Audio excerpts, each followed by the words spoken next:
Hello and welcome back to the Villa Filler podcast. I'm here, as always, with my good friend Dan Wiseman. Dan, how you doing, mate?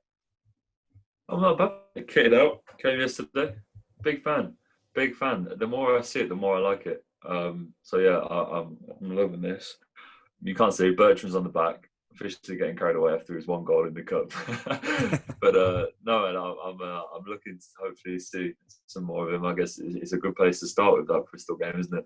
Absolutely, and obviously we are recording this a few days after. I'm sure you've all seen the highlights. Some of you may have seen the full game. Obviously, the coverage was behind a Carabao Cup paywall, but Villa looked really good. It was a really convincing performance. A great debut from the man Bertrand, as we touched on there. Brilliant goal, and I think it's important to distinguish. It was most definitely a shot, weren't it, Dan? Yep. No, there's no doubt about it, mate. There's no doubt about it. I'd like to think you the more, which I don't know if, as I said, I'm being a little bit biased, but here I watched it and I was like, I think he's meant that. I think he's opened his body up just that a little bit much, and that foot is angled towards that far post. Maybe I'm getting carried away. I don't know, but either way, mate, we've got to take it for what it is. And bloody hell, what a beauty! Absolutely. It was so good. And again, I think it was just a really good all-round performance. It's really good for the confidence for the lads. Keenan Van Nistelrooy living up to the name. Absolute insane performance. And Cal, if you're listening to this, mate, you've got to stop with the Keenan slander. It's getting boring. I don't want to see it on my timeline. Keenan is proving everyone wrong. He really came out with a point to prove after that new contract. Brilliant setup for El Ghazi. And Watkins as well, Dan. 2 touches. First one instigated a move. Second off, he finished the move. Really, really good performance all round from Villa. Yeah, I mean, it's one of those where you kind of have to just take a step back and go, right. You know, it was against Bristol City in the Carabao Cup. You know what I mean, and not get too carried away. But the signs were great. Players that I wasn't expecting much from, put in really good performances. Shout out to Henry Lansbury, man. He was amazing the other night. I thought Marv did a good job. One player that I'm continually being impressed by is Trezeguet. Yeah. Thought he's had a really good start to the season. Thought he was all right against Sheffield United, and then thought he was really good the other night. But no, all eyes were on Bertrand, man, and he showed up. His link-up play and his passing, the range of different skills in which he has, and how willing he is to just come inside on that left foot. And I had him down not as a selfish player, but when you have these inverted wingers that aren't the traditional sort of get to the byline, cut it back, sort of your traditional crossing, that they tend to be a little bit more sort of selfish in the sense that they come inside and are looking for a shot or an opportunity to create for themselves. They sort of instigate that by themselves, and I was really refreshed to see that even considering it was the second string Villa side, he was really happy to bring the other players into play. Thought him and Jacob Ramsey linked up more than a few times and looked really bright. And yeah, mate, there's only a few players which I didn't think had the greatest of games. Thought Fred was great from right back. I thought it was another shaky game for Courtney. Thought it wasn't his best, and that's a couple of games in a row now where he's looked a little bit uncomfortable. And Elmo as well, sliding in at centre back and doing a good job there. So yeah, I mean, if you're looking at it, mate, it's a good scoreline. It's another clean sheet. There are only positives to take from it, aren't there? Absolutely, and we'll leave it there on that, Dan, because there's plenty of bigger things to get into. Obviously, you guys will have seen from the title, this is a Transfer Rumour Mill podcast. We've got a bit of a mismatch going on, but it's content for you guys, and it's hopefully going to be interesting. Now we're back with some more exciting links. As soon as me and Dan did the last Transfer Rumour Mill podcast, I think the Ross Barkley one, the news has since come out, and I'm sure you're all aware of it now. Ruben Loftus-cheek is apparently an option now. Due to Premier League rules, you can't loan more than one player from a club, so it's either Barkley or Loftus-cheek.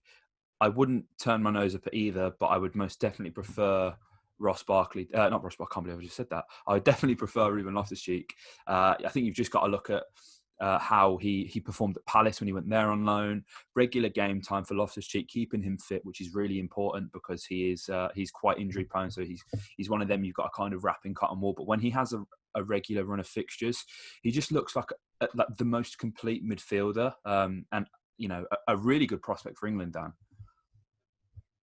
Yeah, it's one of those where it's very difficult to choose who you'd rather have. I mean, both players are just fantastic options and would offer us so much.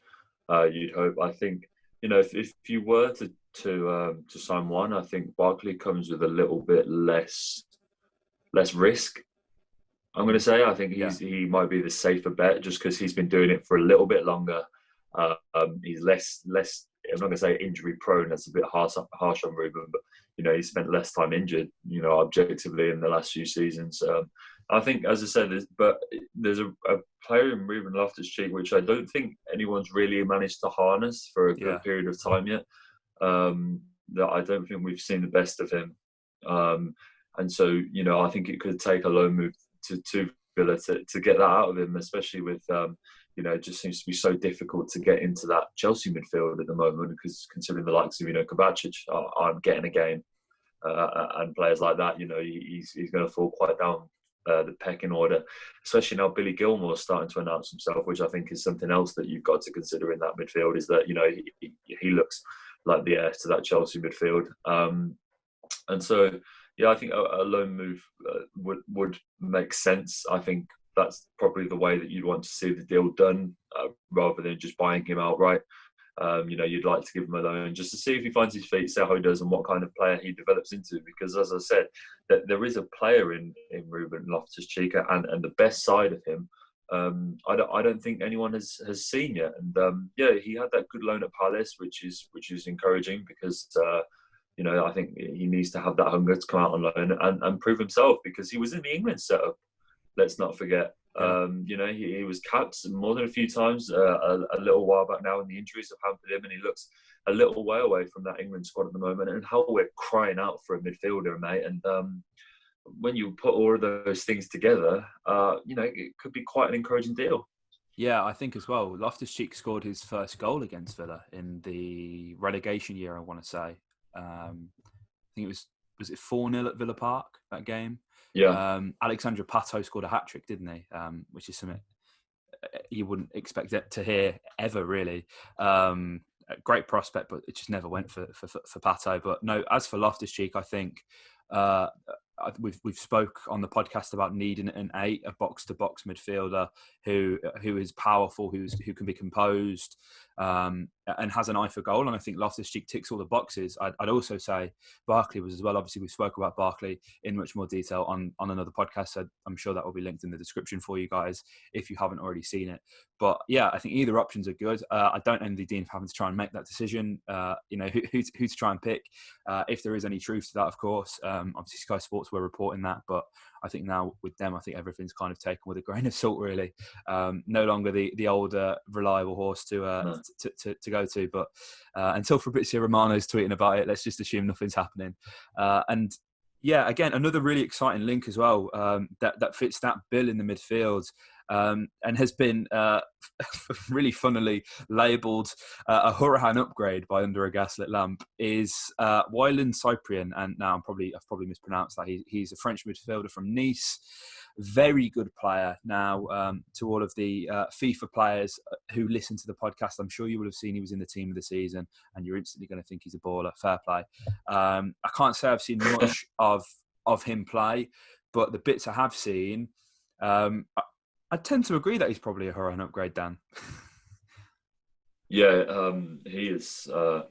He's a really, really good player. And I actually caught him play a couple of weeks ago because obviously Liga unstarted, and I watched Nice because they're a really exciting team. There's a lot of players to like, and Cyprien is one of them. And he's a player that I sort of watch, and you struggle to believe he's still there. Like he's such a well-rounded midfielder, and I was listening to something that the Fulham player Jean-Michel Sterry was saying about him, who used to play alongside him for Nice, and just said he was incredible. He called him a phenomenal, like a generational talent.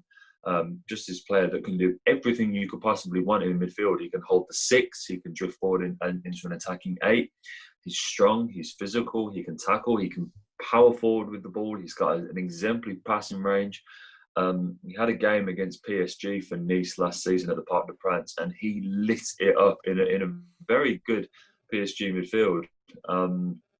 And to sort of link it to a Villa perspective, he's on a sort of similar trajectory to that of Idrissa Gueye when we were linked with him. Yeah. Like he's sort of that move to a bigger club is coming, and then he has definitely got potential to go on and play for the likes of a PSG. So to those that don't watch much French football, he's not probably a household name just yet. But no, go and get yourself excited. Go and watch those YouTube compilations, guys, and you'll be convinced, I'm sure. 16 million as well, mate. Yeah, looks like a great fee. It really does. Like it, I think €10 million was initially reported, and then that's quickly been rectified to 17, which, let's be honest, seems a lot more realistic for what you're getting. Either way, I think 17 million, 16 million is an absolute bargain for what you get, as you say, on the cusp of that big move. And if you're looking at the stats, he's attempted double the amount of passes as Hourihane. He's completed double the amount of passes as Hourihane, 87.6% accuracy. He's he's completed more in the opposition half as well, which is important, because I think when you look at Hourihane, he's clearly a more attacking-minded midfielder, but is often kind of expected, as the responsibility is with that 8, to come back and defend, which he's obviously pretty horrific for, and I think Connor would probably wash his hands with that as well. He's not the kind of man you want chasing a recovery back, because he's pulling people back left, right and centre outside the box. It's just not really what you want to expect from your midfield. It's kind of sloppy. I think this is a transfer to really get excited about. Another French link. You just got to look at the players that we signed in the relegation year, and I believe it was his name's escaped me, but the guy who does the HITC videos, the Irish guy, tweeted saying in 2020 that Jack Grealish, Adama Traore, Idrissa Gueye, and Jordan Ayew all lighting it up. You wouldn't have expected that 5 years ago. Amavi, of course, as well. Got sent off in the massive brawl in Un Classique a few weeks ago, which was very controversial. What went on there? But yeah, as you say, similar trajectory to Gueye. If you're getting these players in, I think there's some really good value to be found in the French league. I think you've just got to look at even young strikers like Timothy Weah, players like that. It's a good level to play football at. It's obviously not Premier League standard, but I think the proof's kind of in the pudding that he's completed more passes, he's attempted more passes, they've been more successful. There's more of an opportunity to be flamboyant and try these things in the French league, which I think a player like Conor Hourihane may sometimes play within himself. So yeah, it's really good to see, and I know you're excited about that one, Dan, and hopefully we can get that one over the line. And finally, final transfer. This is a bit of a weird one that I just saw on Twitter as I was scrolling through. I think it may have been from Ashley Priest of the Birmingham Live, saying that Villa were among Wolves, West Brom, and maybe Palace, I can't remember off the top of my head, that were in for Timu Pukki. Now, obviously, we've let Samagol go. Samagon. He's in Turkey playing football now. Very hard done by, I feel, for Samagol. Shocking initial statement from the club. Considering this man has scored in a League Cup final, really struggled after the lockdown. I don't think anyone, and this isn't me saying, look, I think it was a stupid decision to let him go, but he did really struggle with football on its return. Don't think Villa really played to his strengths again. Typical Villa signing a striker and not playing to their strengths. But no, I think it's important that we get cover in. I'm not too sure about Pukki, and the reports are saying that he's staying at Norwich and he's happy to stay. I believe he's already scored a few goals for Norwich this season in the Championship as well. That's probably his level, really, Dan, isn't it, Pukki? Yeah, this is the first signing I've come on this show, mate, and said that I don't want. Yeah. I don't really have an interest in Timu Pukki. Sort of exploded out the blocks last season, didn't he, with Norwich, and then got a whole bunch of goals and was being linked with these crazy moves left, right, and centre. And then things quickly levelled out, and he very much dried up in the second half of the season. I think he's aging as well. Yeah, this is one I'm quite happy to let slide, mate. I think, as you said, Norwich and Timo Pukki have found their level this season. I think we should leave it there. Don't get me wrong. There's a lot of players that we like in that Norwich team. We've had the likes of Wendy discussed on this show before, mate. But yeah, if I'm taking one player out of that Norwich front line, it is definitely not Timo Pukki. No, I think it's best left there. Really, it's a non-starter, but I think it's important that. As Dan said, we can't just seem like, we agree with every transfer, that we want every transfer. We're going to be honest as and when needed, and obviously Pukki, I don't think would fit the bill. So yeah, let's leave that one there. And obviously, Dan, Monday Night Football is back. Villa are playing Fulham.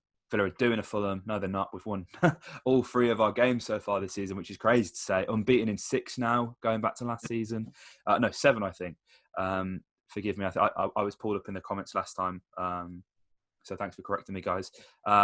Exciting game, I think, just because there's such a feel-good factor. I know we're trying not to get too carried away about the Bristol game, but it's really good that someone like Ramsey can have a really good game. Lansbury, I think everyone is genuinely stepping their game up, because I think, if we play that game 12 months ago with a similar lineup, and look, I know we made it to the finals, but we had such an easy route, and Bristol made 8 changes as well. I don't think we can be ignorant to that. So of course it was a much weakened side, but a year, 2 years ago, we would have really struggled in that game. But it's really good that obviously Bertrand got off to a great start. I would really expect him to start against Fulham on that right wing. But saying that, Trez set up Watkins, played really well when he came on. Him and Watkins seem to have, performing quite the understanding, to be fair. Trez's crosses have really improved, in my opinion, and it helps just having someone who knows where to be in the box. So I'm just really excited to, Monday Night Football's coming back, Dan. Villa's on the telly. Another really good opportunity for 3 points, extend this winning run, which I think is really important as well, because, it breeds so much confidence, and I think there is a lot of that running through the club at the moment. Yeah, we've got to keep it going, man, and we've got to let go of some pretty bad habits, because we've struggled against Fulham a lot in recent years. Yeah. We've lost 6 of our last games against them, and that's in the FA Cup and the playoff final, the Championship. But even in the Premier League, we haven't beaten Fulham in any of our last 4 games. Only West Ham, who have lost 45. Have lost more games to newly promoted opposition than Aston Villa in the Premier League. We've lost 43 games to newly promoted teams, which is pretty poor. And on top of that, we struggle in London, don't we? Yeah. So I was looking at this. So we've taken 1 point from our last 30 Premier League games in London. So the last time we won, yeah, here's a bit of trivia for you, mate. I'm going to quiz you live on air. The last time we won in London in the Premier League, can you get the game? Think a long time ago. I'm gonna go with the 3-1 or 3-2 against Arsenal with Luna. Close, very close, mate. That same season, we beat Spurs 1-0 away. Benteke, of course, that kept us up, didn't it? Michel Vaughan was in goal, man. That was the last time we won a Premier League game in Europe. In London. I don't think any team's ever won a Premier League game in Europe, to be honest with you. That's an interesting feat. But no, mate, it's going to be an interesting game. I don't think we can write off Fulham. It's far from one where we can just stroll to Craven Cottage and think for win, because considering their start to the season, they're going to see this as a must-win game. Yeah, they've got to stop the rut early on. I know they lost to Leeds, but the way that they lost and coming back into that and making it 4-3, Mitro scoring 2, will have instilled some confidence in them, and they'll be looking at this a home match against Aston Villa, who narrowly avoided relegation last season, as a real chance to put an end to that bad run of form and get some points on the board for the first time this season. So it's not going to be an easy game. I think I've seen Villa fans thinking that it's going to be a bit of a walk in the park. Yeah, Fulham don't look great, and yeah, those problems are still there defensively, but they're going to see this as just as important as a game as we are, and they're going to fancy their chances too. Yeah, I think you just got to look at that Leeds game. I think Leeds were really in control for a lot of it, and Fulham, they weren't as direct. They didn't really attack with pace or move the ball around quick enough for me in that first half. But as soon as it went to 3-1, they seemed to wake up, liven up a bit. Obviously, Mitro is always going to be a bit of a threat. He's one of those will he, won't he in the Premier League. But I think, he's always guaranteed to get around 8 or 10 and will potentially cause Konsa and Mings a few different problems that they've not really had to face yet in the season. Obviously, a more physical presence who's going to be trying to bully them, good in the air. So, yeah, I mean, obviously Fulham pose some threats that Villa haven't had to deal with yet. So it'll be a good test. Must win really for both teams because, Villa are clearly looking to push themselves away from that bottom half of the table. You can see with the signings how well we've been doing. And if Villa are to end up down here, it's that kind of 3-point cushion against these sides who, in other podcasts, we have, tips to be relegated that are going to be important come the end of the season. So it's absolutely massive that Villa get the 3 points. Don't underestimate this game. Craven Cottage has always been a tough place for Villa to go. It's been a long time since we've won there. I think I've been on like 4 away days there and not seen us win at all. So hopefully Villa can change that. Obviously, we won't be there. Football without fans still sucks. And depending on when you guys listen to it, it's been a year ago since our League Cup trip to Brighton. And I shared the video that me and Dan made on Twitter. Went to Brighton with our good friend Elliot. Drove all the way from Manchester down to Brighton, back in time for 9 a.m. lectures the next day. Absolute madness. So if you guys would check that out, that'd be great. I am biased, but I would say it's probably one of our best videos we've made, Dan, in terms of content. So yeah, I'll put that in the description for you guys to listen to. And just as we're wrapping up as well, the other night I was so kindly asked to go on the Villa Kids podcast with Zahi.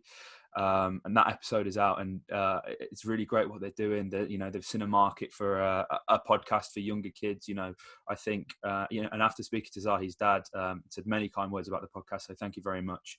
Said our podcast is to be fair quite accessible, which is how we like it. Me and Dan like to go in depth, but we don't really want to overcomplicate things too much. But of course, for an 8-year-old, what we're talking about may be quite daunting, or you don't necessarily understand.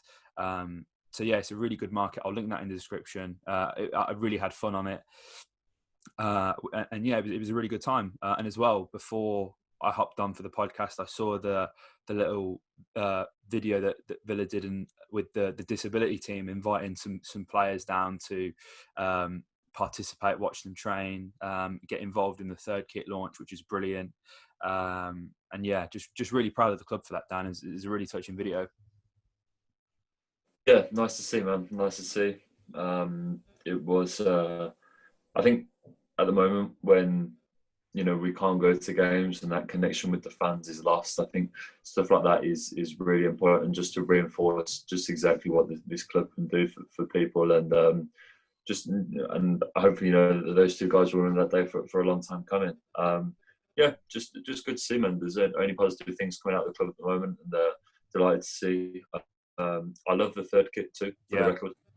Beautiful. Absolute belter, man. Absolute belter. My brothers picked that up. I got the home kit. He got the third kit, and see it in the flesh. It's just as nice, man. So, yeah, congrats to Kappa on a nice range of kits. And yeah, as I said, mate, only positive things come out of the club at the moment. Absolutely, and I think that is a good note to end the podcast on. Villa, really good feel-good factor at the club right now. Let's hope that can continue on Monday. And hopefully, again, we'll be back soon talking to you about some confirmed transfers. It's been a bit quiet recently. Dean said he's looking to add 1 or 2. He feels like his squad is nearly complete for now, which is great to hear. So obviously, whenever there's any breaking news, Dan and I will be on it to cover it for you guys. And hopefully you guys will join us for that. If you enjoyed this podcast, hit the like button and comment your thoughts below. What did you make of Traore's debut? Let us know on your thoughts on the signings of Loftus-cheek potentially, and Cyprien, and also just let us know your predictions for Monday night. We're really interested. We will make sure we read all of them. And yeah, thank you guys for your support as always. We've passed 2,800 subs, which is genuinely mental. I can't believe it. So yeah, just a massive thank you for you guys. If you enjoyed, like, comment, subscribe, and up the Villa. Chester's essential to fulfilling this got potential. It's the main man, a hero. He's the main leader of the gang. Chester.